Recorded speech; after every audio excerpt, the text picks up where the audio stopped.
Cool. We're on. So thank you much for the coffee. You're very welcome. I fear it won't be my best, John. Oh no, what's happened? I could hear as it was grinding the beans that it ran out of beans. Oh no. So you've got about 3/4 of a shot. Okay, fine. So it'll be fine. It's probably fine. Best enjoyed hot. Probably fine. Oh yeah, and thank you for my squash. Very welcome. I was going to give you the Ribena origin story. You were. I mean, and you can. Give you the Ribena but origin if story. we're caught on time, it's pretty good. next week. It's pretty good. It's pretty good. Then by all means. Because Ribena was invented by a dentist. Naturally. To flavour milk so that kids would drink more milk because milk is good for your teeth. Okay, you've lost me, John. Right, so he invented it to add to milk, which is many levels. Kind of not all right in the slightest, John. But B, Ribena contains so much sugar that it ended up rotting their teeth. Yeah, I'm instead. going to say, because as someone who likes to occasionally add a bit of squash to their water, it does. Got to clarify now that you're adding it to water. It is Not to as, water, not to as the milk. inventor intended. Not unintended use of squash. Yeah. Should it just curdle it as well? I honestly have never tried. Despite knowing this piece of trivia for many years, I have never had the incentive of adding squash to milk. I don't think I'm eager to either. Welcome to Energy Potion, a flesh and blood podcast where we chat about trying, failing, and sometimes succeeding to play flesh and blood as competitively as we can. This episode was recorded in front of a live audience at an exclusive secret location. Before you smash the like, follow, or subscribe buttons, just take a moment. Do you really want your friends and connections to hear the latest hot takes and brute techs before you get to play them yourself? Who do you think, in chat, is most likely to add squash to milk? First place, Kyle. Second place, probably Charlie. Despite the steady diet of prism cards. Yeah, well, ever since he's cut out the foils, he's been, going from strength to strength, really. Despite, obviously, having considerable lack of iron as a result. I'm sure he's found it elsewhere. Well, he's going to get plenty of iron in Mastery Pack Warrior. Exactly. There's going to be quite a bit. That's on the list of things to talk about. It's like a plan, that. That was fair. really good. That was really good. I was really pleased with that. You can cross that one off the list, John. That was a really good segue. So yeah, we actually do have a few cards from Mastery Pack Warrior that we can talk about. I mean, because despite it being so far away, we can talk about them. It's Mastery Pack Warrior. Is it worth talking about them? I mean, I play Olympia, so in my opinion, yes. Okay, fair. I mean, yes. And some of these cards do look pretty cool. Obviously, there was talk of potential reprints at this past weekend at the US Nats, which we'll also talk about a little bit.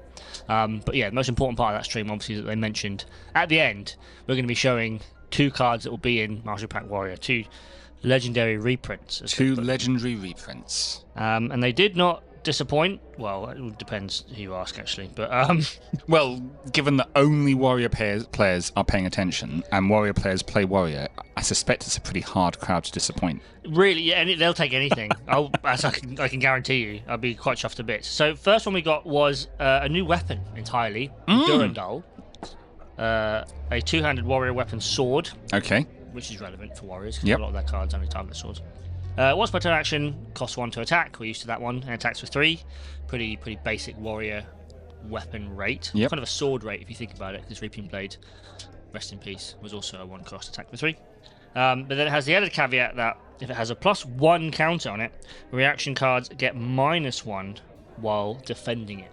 Oh.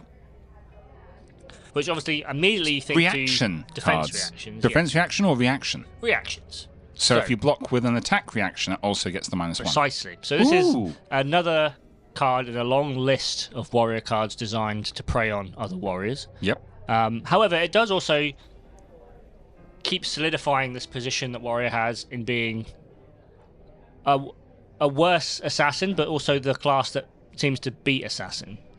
A lot of their cards seem designed to take the fact that assassin kind of does everything that warrior does more efficiently. Yeah. But specifically in that matchup go, well, okay, but I've got a fridge and all these cards that say screw you and your reactions, and I can deal with that because I can block, whereas you're an assassin, you really can't. This is sort of like a trend that's started with almost like Hatchet's Dory and other warriors preying on Nu, and obviously now it's sort of carried on more into Kasai having a serviceable matchup into Marionette in our current metagame. I wouldn't say it's favoured, but I think it will only continue as Warrior gets some degree of support from this set. It's already looking like it's going to be at least 5 times as many playable cards as Mastery Pack Guardian. Which would mean 5, yes. by the way, just to explain the joke for anyone not quite getting it. Whether one of those cards is Durandal, though, I don't know, because this card... Yeah, it's not... Does it make the sideboard? It's definitely a sideboard card. For whom? Ooh. Hala? Do we get a new... Because it's also quite thematically named. Yeah. Let's be clear. They've not trodden the path of... I suppose slightly trodden the path of naming things in a slightly Tolkienish way. But... Well, this is very Tolkienish, right? It's extremely. And I do think this is a hero's weapon somewhere down the line. I don't think we'll necessarily get it in Master Pack Warrior, but down the line. Are you going to get a Warrior Ranger? No, I know where you're going with that'd be pretty based. No, I don't think we're getting Warrior Ranger Elf. But I do think we will get another warrior that does have something to do perhaps with Sharpen. Because this is what I immediately think of. Be gutted right? if we got Warrior Ranger. Well, there's another card that comes up in a second that we can talk about. That actually would work very well in Warrior Ranger. Okay. So, regardless, immediately, hopefully it doesn't pick up on the camera, on the mic, but we'll see. It's quite loud though. Let me get closer. You should clap or something. We can cut this bit. We can cut this bit.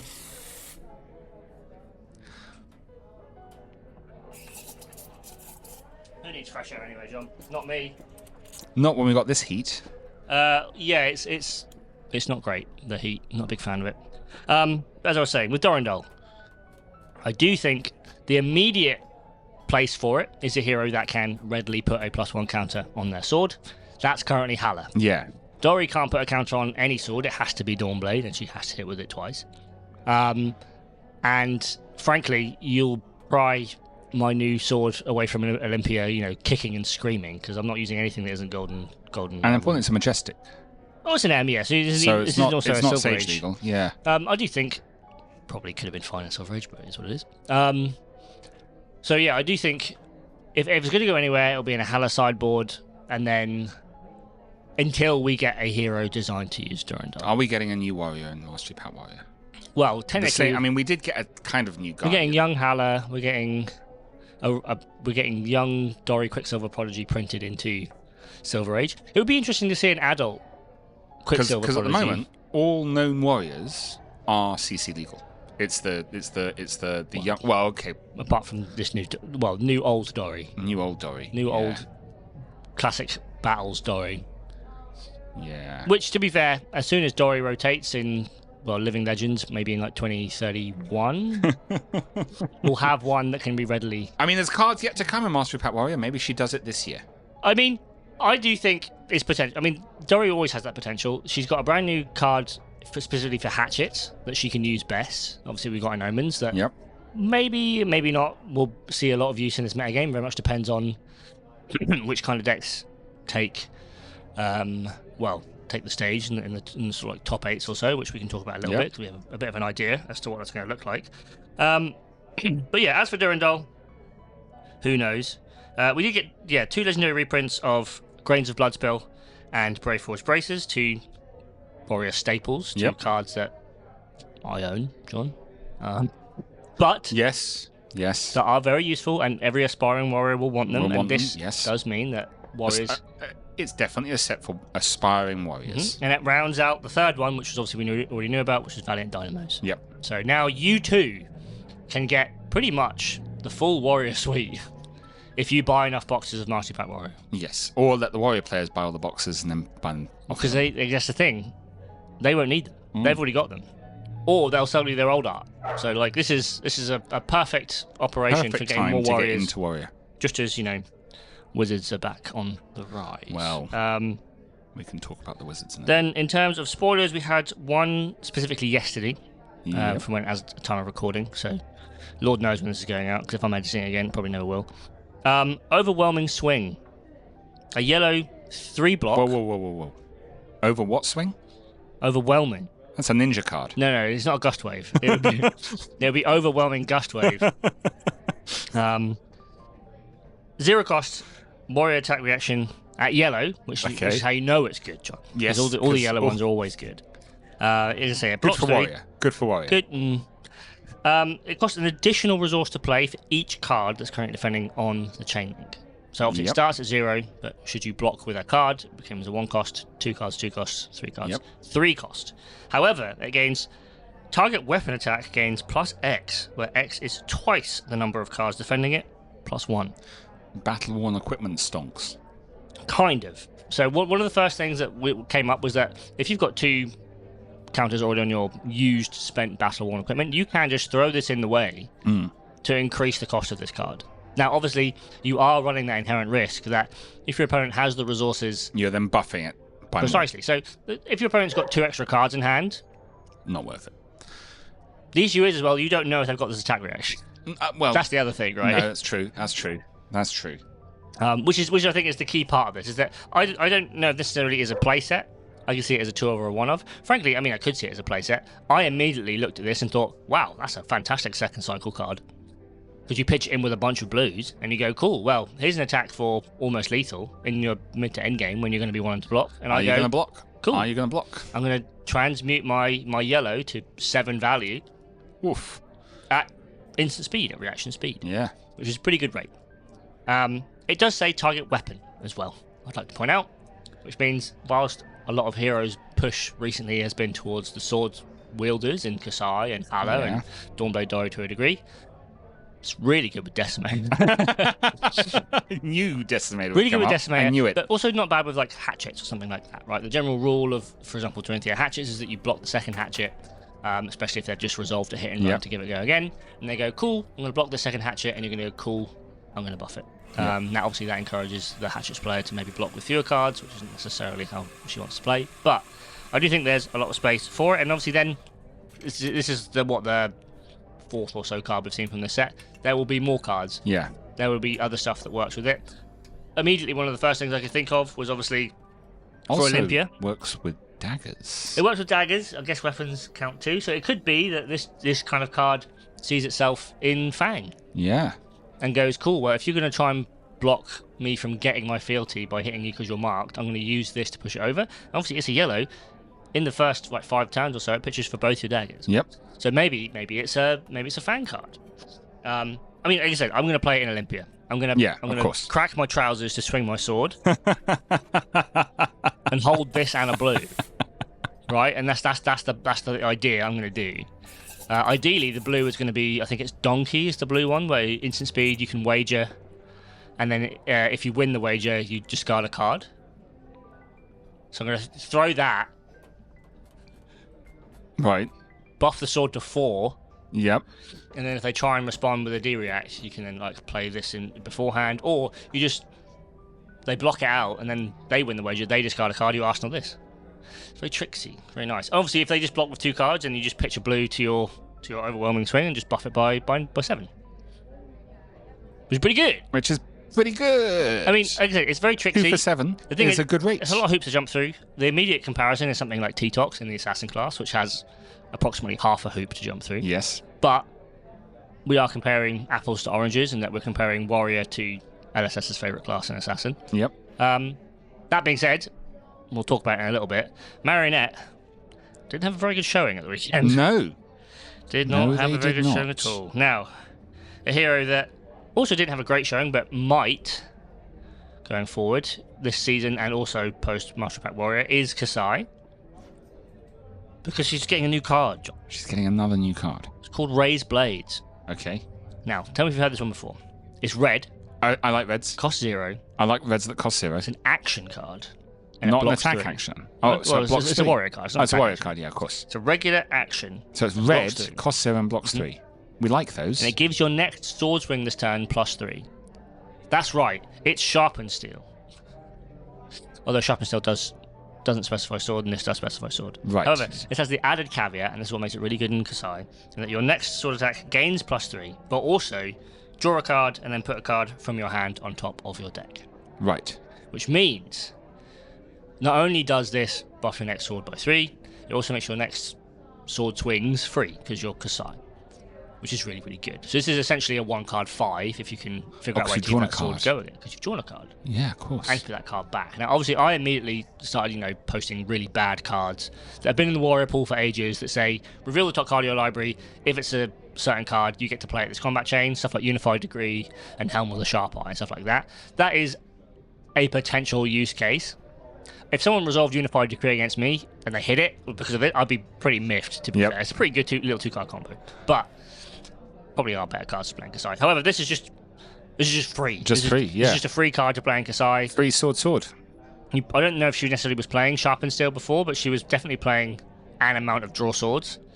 And you don't need to draw swords when Raised Blades just draws now. Not to mention, it is a red that immediately goes into the bin when you resolve it, so you can use it for the Kasai activation.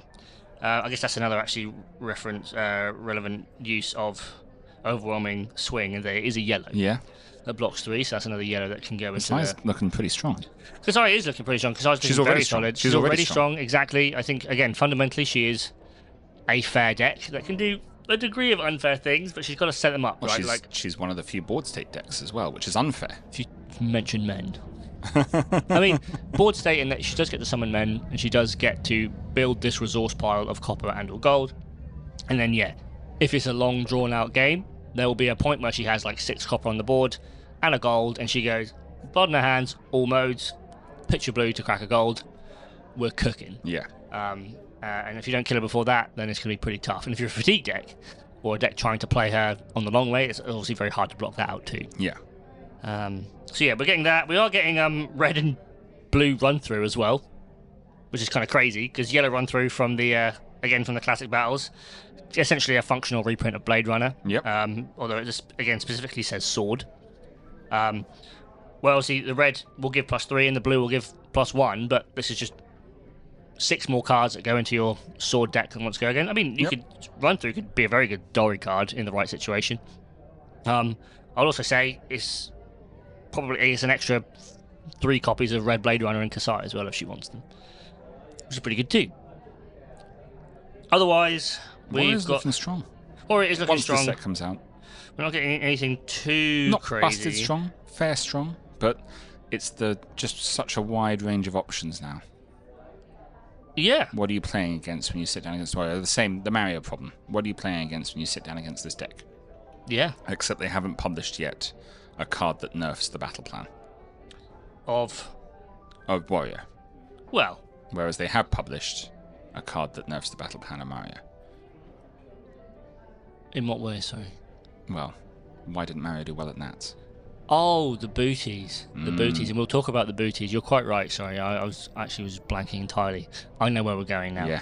We're going to go look at the top 8 of US Nats. Let's look at the top 8. Let's. In fact, do we have a meta breakdown first? We can. If there's a meta breakdown, that'd be pretty cool. I know for a fact it wasn't overly surprising. No, but the results were a little bit interesting. So. Well, that's the thing, right? As we went from a relatively expected sort of turnout to because this was the first CC event of the new set. Yes. Eagerly anticipated, and it's US Nats, which is always an interesting event because it limits the pool of players from the global pool that you see a lot of callings and a lot of Pro Tour events. But there's a lot of good players in the US, and there's one or two. There's a lot of deck builders in the US. There's a lot of people, a lot of brewers, a lot of people who will brew a deck and quite happily bring it to Nats just to see what happens. So you get a lot of random stuff put in there that you wouldn't necessarily see at like a higher level, a more international event, calling or a Pro Tour event, because randomly some guy from some state has come along with their pet deck Well, and brewed it up to a point where it goes, yeah, this really works. well, no This really spoilers, works. but Or girl, some guy or girl. or girl. Or girl. Women play card games too, John. And they play them rather well. I've heard. I am struggling to find the graphic. I saw the graphic. I know it exists. So there is a graphic meta breakdown, but we didn't prepare for this. So I didn't prepare. I prepared. I got the top 8 up, but I didn't get the graphic. I'm still gonna keep digging for the graphic. But we have kind of alluded to it a little bit. yeah. There was a deck that didn't perform quite as well as everyone expected to, and that was Marionette. Marionette people. We're talking about as being a top 3 triangle best deck in format. And I still think Marionette's very strong. But Don't get me wrong. lots of people. Well, Mario didn't perform. Mario didn't make the top 8. No, I think there was one skirting around top 8. I think maybe finishing 11th or 10th. But not nearly as many as one would have assumed. And yeah, not in the slightest was it. Not the turnout we were expecting at all. Which begs the question, what hero filled the gap?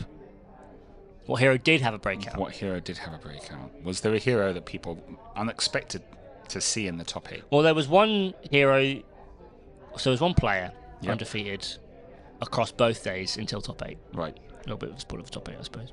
That's all right. People listen to this need to be spoilers. We're talking about current affairs here. They were undefeated in both CC and draft, which is obviously an incredible achievement. Yes. Draft especially. Incredible mastery Because of if the they're game. undefeated in the CC, their draft pool was the hardest draft pool you could face. Precisely. And they did that, and they carried on trucking. So, what deck was it, John? Is that a deck I'm going to like?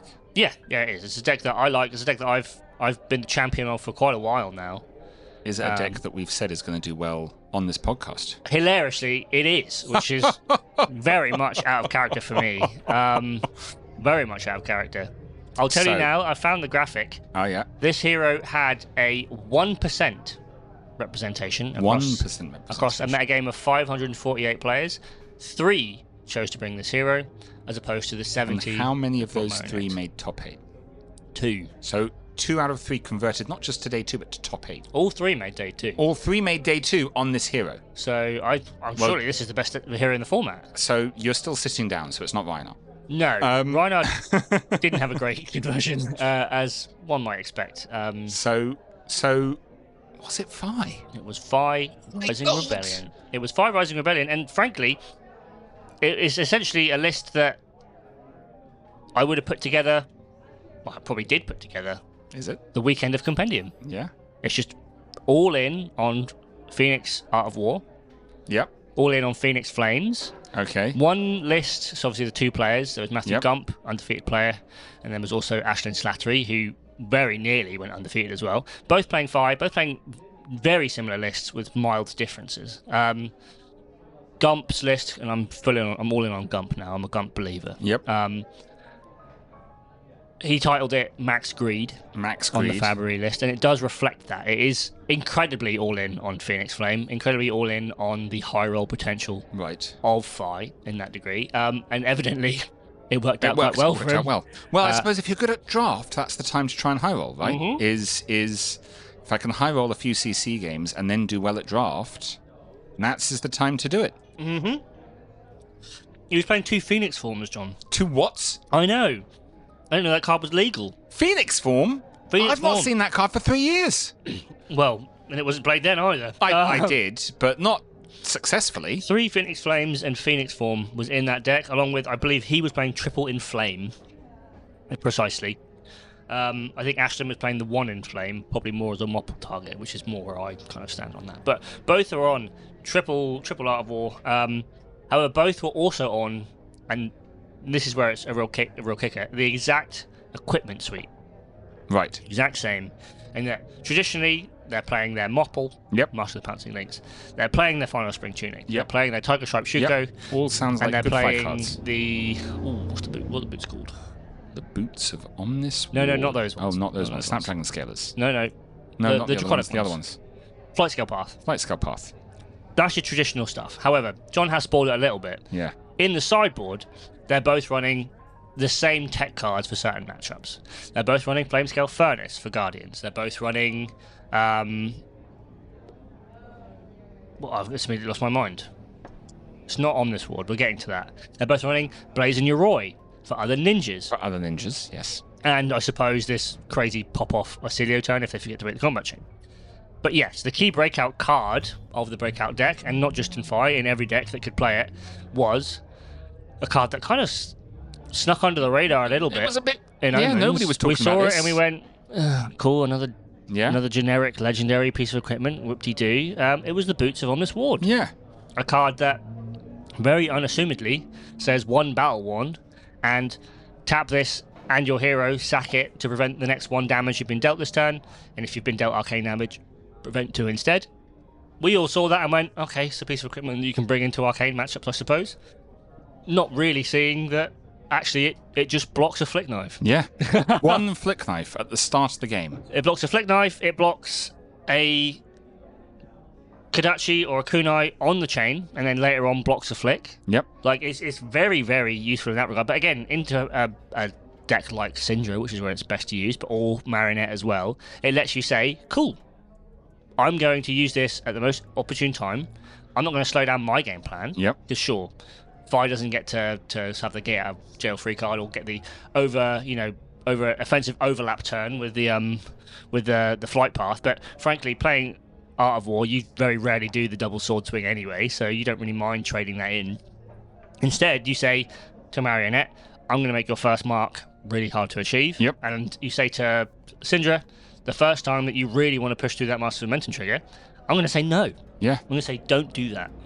Yep. And it works, evidently, because here we are talking about a 15-0 Fi and talking about Fi instead of Syndra or Marionette. 12-3, so crazy I was numbers. so excited to see this card getting played that mine arrived in the post this morning. Yeah, and I looked on Card Market this morning and there are none left in the UK. Really? The price trend is currently €36 and the cheapest in Europe is 80. Has Thistle got any left? No. Really? So as of listening to this, Ooh. I'm sure they'll all be gone. So I will be pivoting back to Omens as my pack of choice. Yeah. Because unfortunately I'm probably going to need one of those. I'm glad I put them up when I did then. However, I will say, for those too late to jump on the train, quite like myself, there is hope. Yep. As I saw from a Japanese Twitter user, the Boots of Astral Sanctuary, Yeah. the draft, very high draft priority card from Omens that says, tap this and tap your hero to prevent the next 1 damage dealt to you this turn. Do the same thing. Fundamentally do the same thing. Yeah, true. And they cost, as he put quite rather eloquently, 10 yen. Do we even have a currency equivalent for 10 yen in the UK? No. It's the kind of thing where if someone asked for money for those cards, I'd maybe pay them to take them off my hand. Now, obviously, also fantastic news is that I'm pretty sure if you visited your pre-release, you got a playset of all of those in cold foil. So you too could really? have a copy of cold foil boots to bring to your next CC event. Oh, I've got some then. I've got a pre-release promo pack. And you've also got Boots of Omnis Ward, which is just better. Well, this is also true, which is just better. Like, given the choice, I'd like to have the 1 Battle Worn as well, but seeing as I have bought the Final Fantasy remake this week and will be buying the second one quite soon. What Final Fantasy remake? 7. Don't know if you've heard of it. There's a Final Fantasy 7 remake. But wait, as in like the new remake, or a remake of the original one? Well, it's a remake of the original one, but it's like in a modern engine and a modern game and stuff. Modern engine, a new story. It's the one with the story digresses. That's Final Fantasy, John. Yeah, true. It's the one about Avalanche, the eco-terrorist in Midgar, and then I want to play that. It's very good. I would recommend it. As an aside, everyone listening, Final Fantasy VII, the original, fantastic game. Really enjoy it. Could go back and play it whenever. That. Final Fantasy VII remake, really enjoyed it. Okay. Really enjoyed it. Really enjoyed the DLC, and I'm probably going to buy the second install. It's 3 games, John. They split into 3 games. That's Midgar's the first game. Like, remember the 4 hours of Final Fantasy VII? I remember how many discs it was on the PlayStation. Like was it 5. 3 discs? No, it was 3 4 discs. Yeah, 3 discs. Yeah, 3 discs. Yeah, Last so disc was kind of light, but it was 3 discs, 3 games. Yeah, that makes perfect sense. Yeah, makes sense. Anyway, to me. the third one's coming out in the spring, so I'm getting through them now. Fine. Anyway, because of that, I can't really justify spending €80, which is about £70 nowadays, unfortunately, on another generic piece of legendary equipment. Yep. Especially if it's going to be rainbow foil, not even cold foil. Yep. Especially seeing as I don't know which of my heroes I'd play in, because this is the other thing. Fi can give up that boot slot. It's quite content. Yes. Another hero, like Ira, for example, can give up that boot slot. Yeah, £77. £77 on Thistle Tavern as of today. Are they rainbow foil? That's cold foil because they have none left in rainbow foil. All the rainbow foil ones are sold out. I could be tempted, to be fair. But this is the thing. The rainbow foil price was £34 before they sold out. Yes, So understandably. I, again, as ever, am late to the show. And I've missed out on that. But the thing is, this set's going to be opened a lot. There's still all the other nats to go where all these drafts are going to happen. There is, because, again, coming into this set, people did have a few qualms about it maybe being a bit underpowered and the heroes coming out underdeveloped and not quite ready to take the stage. Yep. And in that top 8, alongside 2-Fi, Rising Rebellions, alongside 2-Fi, we saw 2 of the original Assilio. Two originals. So two Lightning Wizards. 2 Lightning Wizards playing vastly different decks. They were so different. One embodying the lightning side and the other embodying the wizard. Quite, quite poetic, really, if you think about it. We also had a one-of Lightning Illusionist in Ziggy Stardust. So, the one that I said probably had the most potential most out of the gate. On the box. Again, unfortunately not with Aphrodisias, but with Reality Refractor, which, again, my personal conspiracy theory is I think he was kind of designed to use Refractor. Yeah. Clues in the name. He's Starlight. It's a Reality Refractor. Like, come on. Put it together. That deck looked pretty strong. It had a really good showing. I think it made I think it made the semis. I think it won its first game in top 8 as well. Might have lost it, I'm not sure. Regardless, it made top 8. He played very well. Obviously drafted very well as well. A key point of these tournaments. Yep. But looking at Ziggy's representation on the graph, he's not quite as far down as Fi was. 14 Ziggy players. 40 out of how many? 548. Wow. So that's it was not a popular deck. 3%. So that's another. That's 2 more than Prism and 4 fewer than Puffin. Yep. Fewer than Puffin. Yeah. Although Puffin finished 32nd. Well, I hear Pirate Puffin at that, so don't tell Callum. Puffin. Yeah, Callum told us about the one that finished at 39th, that was Boost Puffin, but he failed to mention the one that finished at 32, which was Pirate, which is quite funny. But yeah, going from there, we go, Ziggy at 3% on 14, Puffin at 3% on 18, Fang on 18, Jarl on 20. There was a Jarl that finished 11th. Okay. So winning in, lost, so could have made top 8. 24 Rhinos at 4%. They didn't do great. No. Highest finishing Rhino was, I think, 112th. That was Eugene, who plays in American Nats for some reason. Kasai at 25 and 5%. Not bad. Dio at the same. Vincent at 28 and 5%. Another hero that was kind of going into this one being really, really strong and noticeably absent. Noticeably absent, even with Brody piloting her. Yeah, well, here's the thing. Boots of Omnis Ward, you can't blame that. Because you can activate Vincent and then it won't work. Yeah. So there's something else there. And I think it's more just that maybe it wasn't her day. Yeah. She does have a hero sometimes that has a degree of variance. And there were a lot of decks that were just going around her. I want to talk about these 2 Asilios. Well, that's the next most played. 30 Asilios, 5% of the metagame. And the issue with Asilio Constellar Intelligence is that you do not know what you're getting. No. I mean, the 2 top 8s were, I think, almost entirely different 80s. I think they both played at least Sigil 60 of cards Brilliance. different between them. They played Sigil of Brilliance. Yep. But even to the point there were where 60 cards with something different between one's them. playing Lightning Greaves, ridiculous. one's playing Stormstriders. And even though, one of them was Margin Bay, and even though he sat down and literally said, the way you beat my deck is sideboarding in the... what's the amulet that stops someone from playing 2 cards of the same name? Echoes, yeah. Amulet of Echoes. He literally sat down and said, look, people know the tech. Mm-hmm. You just need to sideboard in Amulet of Echoes, which they've done before. Mm-hmm. But that was when everyone was playing the same Asilio list. There's now very clearly 2 completely different... Are you really going to put up 2 sideboard slots for half of the Asilios? Well, this is the thing, right? We came into this metagame, or at least the Americans did, going, wow, they just banned essentially 5 cards from Asilio. Yeah. Surely, Gone in a flash, Acilio is dead. Yep. Surely there's nothing left there for it to work. I can take the amulets out of my sideboard. Yeah. More fool them. Yeah. Because, again, I imagine he wasn't the only Acilio running Gone in a flash with Astral Bridge. No, but you'll now face, I think, enough decks with amulet in the sideboard that it becomes harder to do. Well, but you've got to. But those possibly. People putting amulets in the sideboard have just given up 2 sideboard slots for a tiny percentage of matchups. I mean, the thing is, there is another deck in this top 8 that amulet would work against.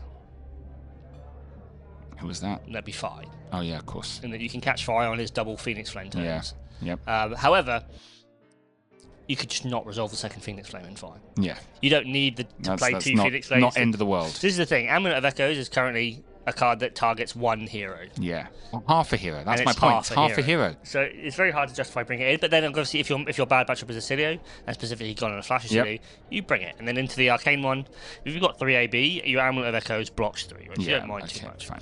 Fine.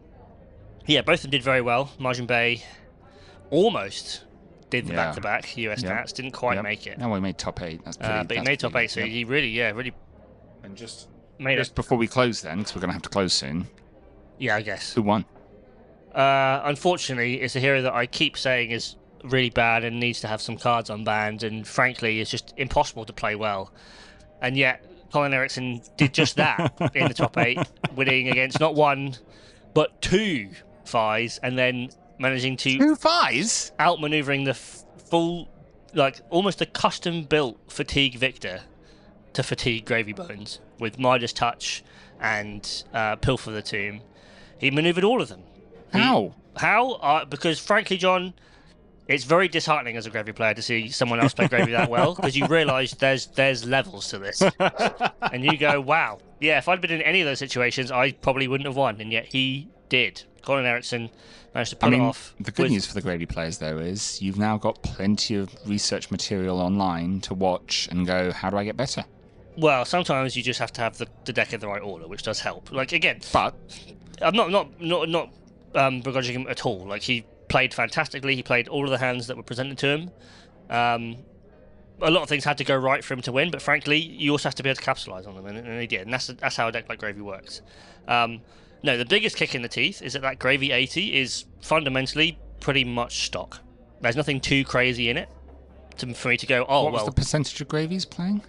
Gravy was the 3rd most played deck. 3rd most played deck? 45. So some people thought something was going on. Well, I think looking at the top 2 heroes, in Marionette and Victor, at 17 and 62 players each, so 13% and 11% respectively, it makes sense to play Gravy, because Gravy beats both those decks. Yeah. The 4th deck is then Syndra. Yeah. Because then obviously the Syndra players go, well, if I can figure out a way to like either beat Marionette or Victor, I can catch all the Gravies who are turning up. Yeah. And the Victor matchup's rubbish. 2 Syndras very close to hitting top 8. Okay. And then obviously Acilio comes in and goes, well, I can be whatever you want me to be. And you've got Vincent, and then we're down to unplayable heroes like Dio. But no, the only key card in that Eriksson list that was in any way exciting or different was Moray Le Fay. The 0-cost ally Majestic that you can tap and pay 1 to put a counter at instant speed on an ally you control, which is obviously fantastic into those decks that want to fatigue you. Yeah. Because you go, cool, are you going to kill Moray or are you going to kill the ally I just put a counter on? And obviously at instant speed, you can, like, in response to her being swung at, use 1 last hurrah to do that kind of thing. Lets you convert your hands relatively well on your opponent's turn, that kind of stuff. And there was one turn, I think, against the Victor in the finals where he swings with a Rigor Mortis under a Vast G, so it has go again, and on hit, make a gold. The Victor blocks 6, and he goes instant speed, Moray Le Fay, give it +1, so it hits, gets the gold. And then I was like, that's actually pretty good, right? I like that. That's an instant speed little combat trick that you wouldn't typically have access to. I believe he was also playing a singular Gallo, the one that you can, like Charm's ability, tap and discard an ally to. And then instead of saying, obviously, the Chum text has on hits aren't relevant this turn. So good into, I guess, Marlin. And various on hits for like CNC, that kind of stuff too.